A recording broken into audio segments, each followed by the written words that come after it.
আজকে রোদটা শুধু তোমরা একবার দেখো, কি পরিমাণ রোদ উঠেছে, একদম গনগনে রোদ।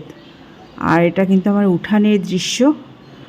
এখন বেজে গেছে সকাল 9টা, আর 9টার সময় দেখেছো কীরকম রোদ পড়েছে, বাপরে বাপ। এই দেখো, এই শানগুলোতে রোদ পড়ে। আর এই যে কাঁঠালটা দেখছো, কাঁঠালটা এমনি এমনি পাকে না, তার জন্য রোদে রেখে দিয়েছি, দেখি কিলিয়ে কাঁঠাল পাকানো যায় কি না। আর আমি একটু উঠানে এলাম, একটা উচ্ছে তুলব, খুব উচ্ছে খেতে ইচ্ছা করছে। এই দেখো, আমার জবা গাছটা কিন্তু এতদিন প্রচুর ফুল দিচ্ছিল, এখন কলি কমে গেছে।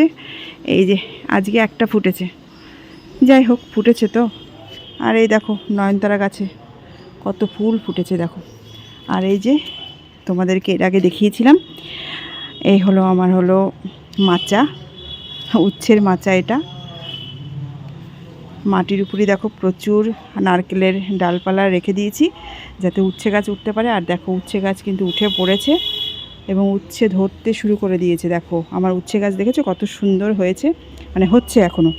এই মাচাটা কিন্তু পুরোটা নিয়ে নেবে, কারণ এর আগেও উচ্ছে গাছ হয়েছিল 1 বছর আগে, তখন কিন্তু এই মাচা ছেড়ে এই পর্যন্ত চলে এসেছিলো, এতটা চলে এসেছিলো। আর এবারও দেখো উচ্ছে কিন্তু ধরা পেতেছে, আর উচ্ছে ধরেছে। তোমাদেরকে একটা বড় উচ্ছে দেখাই, কোথায় গেল উচ্ছেটা?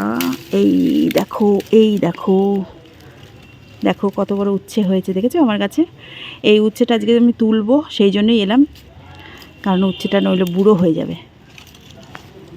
আমি ভাবছিলাম যে 2-3টে ধরলে তারপরে একবারে তুলবো, তো 2-3টে ওগুলো ধরেছে, কিন্তু সেগুলো বড় হতে তো দেরি আছে। এই যে তোমাদেরকে দেখালাম, এই যে একটা ছোট্ট, আরও আছে ভিতরে ভিতরে। তো দেখো আমি তোমাদেরকে দেখাচ্ছি আরও কত উচ্ছে ধরার জন্য বসে আছে। এই দেখো, দেখেছো? এই হচ্ছে উচ্ছে গাছের গোড়া, এখানে মাটিতে লাগিয়েছি, আর এখান থেকে গাছটা উঠে এই মাচাতে চলে যাচ্ছে। দেখো, এই দেখো আর একটা জালি উচ্ছে, এটাও কিন্তু বেঁচে যাবে। যাক, ভিডিও করতে এলাম, এই সময় একটু আকাশে সূর্যটা একটু মেঘে ঢাকা পড়েছে, তার জন্য ভালো লাগছে দেখতে। আর চলো এবার তোমাদেরকে এদিক থেকে আমাদের বাড়িটা দেখাই। দেখো উঠানের এই পাশ থেকে আমাদের বাড়িটা, নিচতলাটায় আমরা থাকি। এই যে আমার পাম গাছ, এগুলোকে ঠান্ডায় রেখেছি যাতে এরা একটু সুস্থ সবল থাকে।